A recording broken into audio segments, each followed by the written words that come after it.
4 yil oldin Toshkent shahrida ochilgan xususiy maktabdagi talabalar 20 million dollarlik grantni qay tarzda yutib olganini bilmoqchimisiz? Va mana shu talabalarning ichida shunday bir bilimdoni borki, u hozirda Garvard universitetida 100% grant asosida o'qimoqda. Ularning hammasi shu yerda, Sodiq School'da.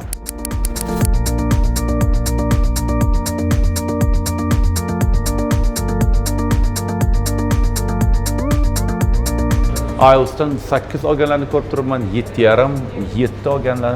Qoyil. Aytingchi, mana 1-iyulda bepul imtihon e'lon qilibsizlar ota-onalarga va bu imtihon o'zi qanaqa bo'ladi va nima uchun aynan bu imtihonni sizlar e'lon qildinglar?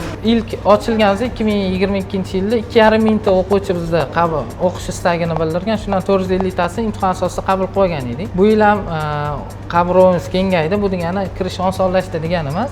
Lekin tizimlashtirib har qanaqa bola bizning maktabga kelmoqchi bo'lsa, avval imtihon topshirish kerak. Birinchi etaj imtihon, ikkinchi etabi suhbatda bo'ladi. Shuning uchun 3 ta filialimizda birdaniga qabul qilish uchun imtihon joriy qilamiz.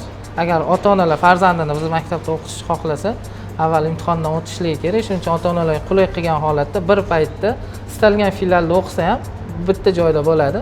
Keladi, imtihon topshiradi. Agar muvaffaqiyatli bo'lsa qabul qilinadi va eng kamida o'qisa o'qimasa ham ota-onalar farzandini hozirgi kundagi bilim saviyasini bilib olish, bitta test qilib olish, oldidami, orqadami, reja bo'yichami, o'sha savollarga javob topib olish imkoniyati bo'ladi. Shuning uchun kirish imtihoni bo'lib o'tadi. Kirish imtihonimiz matematika, ingliz tili, tanqidiy fikrlash fanlaridan qisqagina sodda savollardan iborat bo'ladi. Suhbat tarzida bo'ladimi yo test? Yo'q, test ko'rinishida bo'ladi. Undan filtrdan o'tgan bolalarni biz keyingi suhbat jarayoniga taklif qilinadi. Demak, birinchi test Albatta. bu matematika, Ingliz tili va tanqidiy fikrlash. Keyin esa agarda o'sha ma'lum ball yig'sa, keyin suhbatga ular kelishadi. Albatta. Tushunarli.